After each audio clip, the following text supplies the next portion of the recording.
Welcome everyone to our legislative update. I'm Jim Chapman with Lovasco Consulting Group and my colleague Chris Shupe joining me. Today we're going to go into a few key legislative updates that are impacting 401k plans, 403bs, defined benefit programs, and really the retirement landscape as a whole. Now, I'll lead off by talking about a very popular topic over the last really 3 to 4 years. And this came as a result of the Secure Act 2.0 update back in 2022. But it was the long-term part-time employee rule. And what this did was it created a requirement for 401k plan sponsors to allow part-time employees to contribute to their retirement program. And if the plan excludes part-time employees, as long as those individuals have achieved 500 hours of work or more in 2 consecutive years. This does create some administrative burden for plan sponsors. And now that this is a requirement to act upon in your plan, we've had these 2 years since the rule was adopted. So this is really the first year where employees could become eligible. It's really important to have processes and procedures in place internally and with your record keeping administration providers. So I just want to touch briefly on the 3 items that you'll see down here. Tracking systems. Having the proper tracking systems in place can really ensure that you're not putting yourself in any type of compliance risk.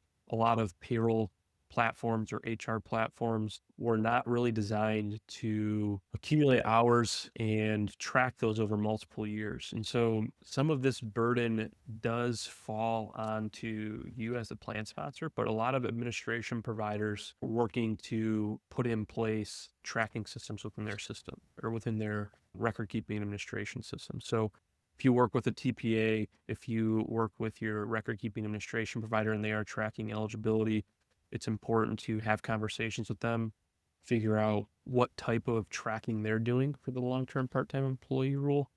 And if that is not sufficient, it's important that you have conversations internally or with us at Lovasco to develop a good procedure to audit this on a regular basis and make sure no employees are falling through the cracks, because this could lead to potential penalties, potential lost earnings, and missed deferral opportunity scenarios if employees aren't made eligible to contribute to the plan. The last 2 on here, classification risk.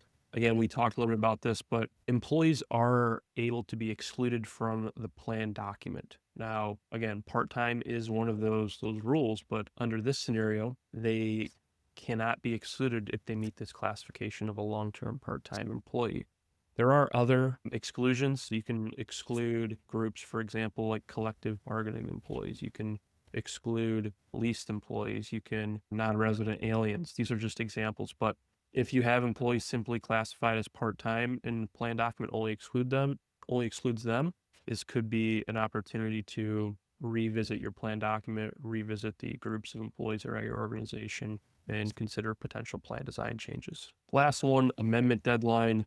Again, we are in a period right now where you must be operationally compliant, meaning that you must act as if this is written into your plan document. But for many clients, it is not yet. And so the rule is you must have your plan document amended by December 31st, 2026 to include the long-term part-time employee rule, as well as the other mandatory Secure Act 2.0 provisions. Now, if you're a client of Lovasco, this is going to be something that we're discussing during plan reviews this quarter. We've connected with all record keeping administration providers.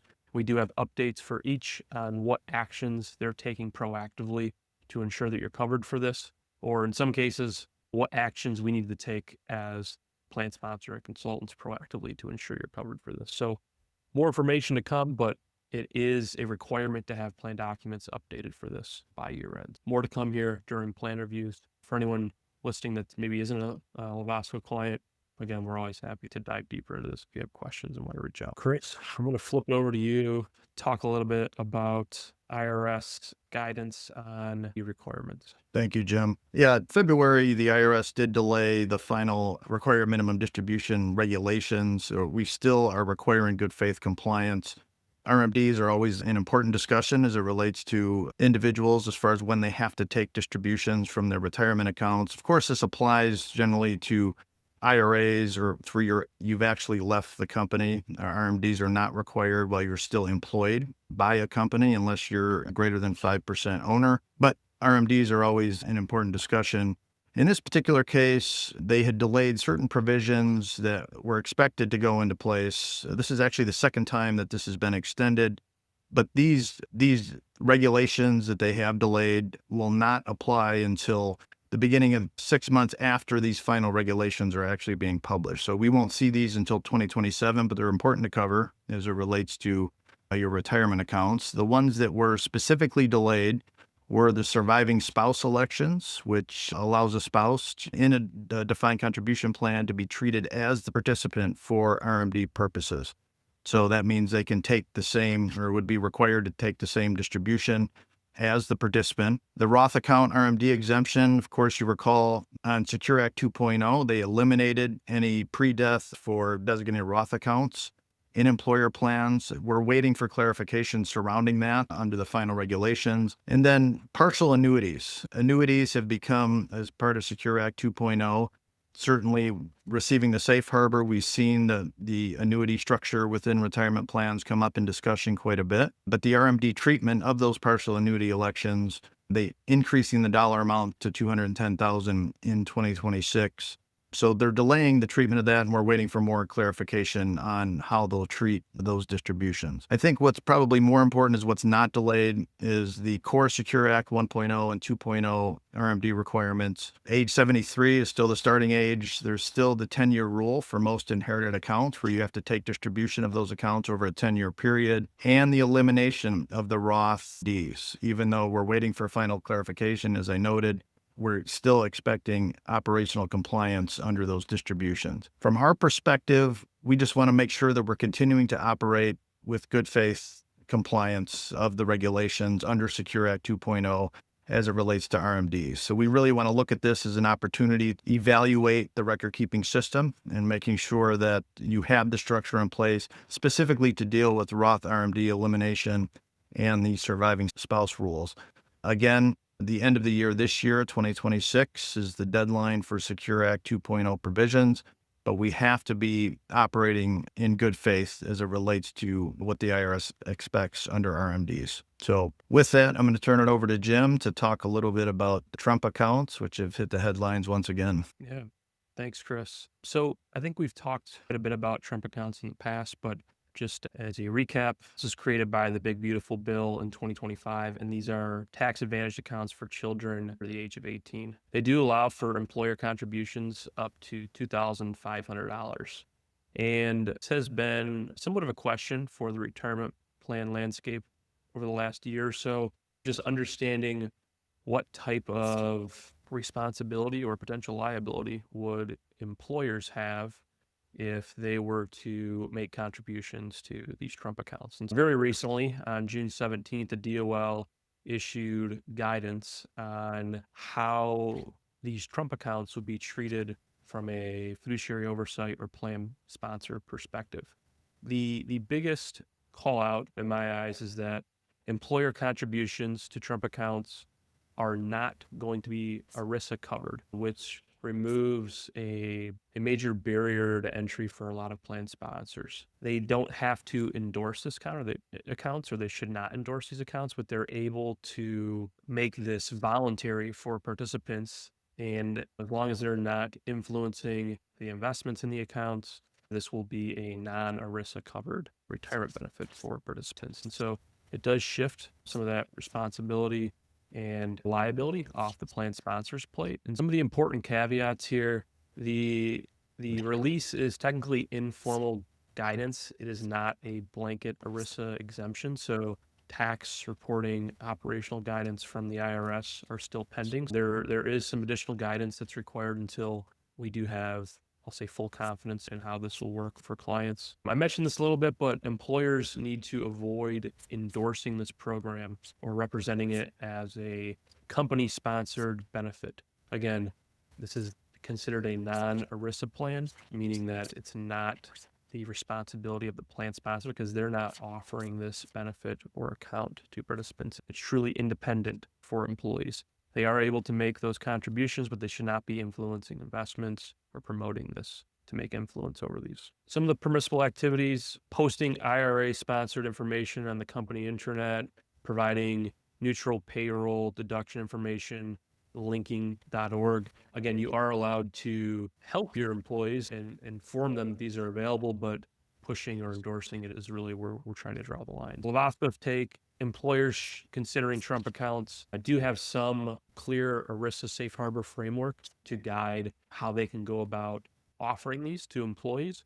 Where we are still waiting for guidance is from the Treasury and IRS perspective on the tax reporting and operational side of things. So hopefully we can get that clarification here in the coming weeks or months, but we are starting to see steps in the right direction to make these a little more available for folks, particularly on the employer contribution side. And Chris, I'm gonna let you bring us home here with something we talk about every quarter, but just updates on ERISA litigation. Yes, thank you, Jim. Unfortunately, we do have to talk about it. So there is always active surrounding fiduciaries and the rules under ERISA, which is, of course, pension law. This is more so a measure of kind of the temperature of what's going on through several different court cases that have been ongoing. The past few years, the posture from the Department of Labor has been much more punitive toward planned fiduciaries, and we're starting to see that ease under the new administration's perspective on how plans should be managed. Daniel Aronowitz is the new EBSA head, and he's really taken a posture where we're shifting toward away from regulation by opportunistic litigation, to quote him specifically. And this really applied to excessive fee cases. Forfeitures, which we'll get into here in a minute, has really been a dominant component of the litigation landscape, and a couple other areas that we see in the pension arena from time to time. But to look specifically at some of these cases, there was a case on excessive fees. This was Pizarro v. Home Depot, and the Department of Labor reversed course completely. And they said this doesn't fall on the plan sponsor or the plan fiduciaries to prove that they were overseeing the plan appropriately as it relates to fees, that it really falls on the plaintiffs to prove that wasn't the case. And it really changed the environment of the entire case. There was the investment benchmarking standard. This was a case, Johnson v. Parker Hannafin, where they required meaningful benchmarks on the investment side. Of course, benchmarking is a critical component of the fiduciary oversight of your investment portfolio and something we do for clients on a regular basis. In this particular case, it alleged that plan fiduciaries had breached their duties by retaining Northern Trust focus funds, failing to obtain the institutional classes that were available at a lower cost, and then failed to monitor them on an ongoing basis. In this particular case, the Department of Labor has asked the Supreme Court to take a close look at it, really shifting it out of the lower courts. Pension risk transfers. This is a unique scenario. We don't see as many defined benefit plans as we did in the past, but a lot of times what happens is if you have a defined benefit liability, you'll shift that liability away from the company and actually move it toward an insurance company where they take on the risk through an annuity structure. It's called a pension risk transfer. And again, we see them from time to time. But in this particular case, Konya versus Lockheed Martin, the Department of Labor agreed, or they actually argued, that the decision to move and execute under a pension risk transfer is actually a settler function, not a fiduciary function. So a settler function under or fiduciary matters is more so of an administrative. It's a business decision. It's not a fiduciary decision. And that really changed the whole direction of this particular case. What they had alleged is that they had breached their fiduciary duties by actually transferring them to a company called Athene, which is a primary player in the pension risk transfer space, and that the decision was made to benefit the corporation over the retirees, and they had selected a more riskier annuity provider, according to the plaintiffs, than what would have been the company as far as distribution on the defined benefit side. But again, an easing of the position from the Department of Labor there. And then finally on forfeitures, as I said, this has really dominated the space as far as ERISA litigation. They had filed amicus briefs in several different cases, really supporting a dismissal of all four of the cases listed here. Of course, the forfeiture argument has been there's probably 60 active forfeiture cases in the courts right now. But all four of these cases related to breaching a fiduciary duty by using forfeiture dollars to reduce future employer contributions instead of either reducing plan expenses or distributing them equally to participants.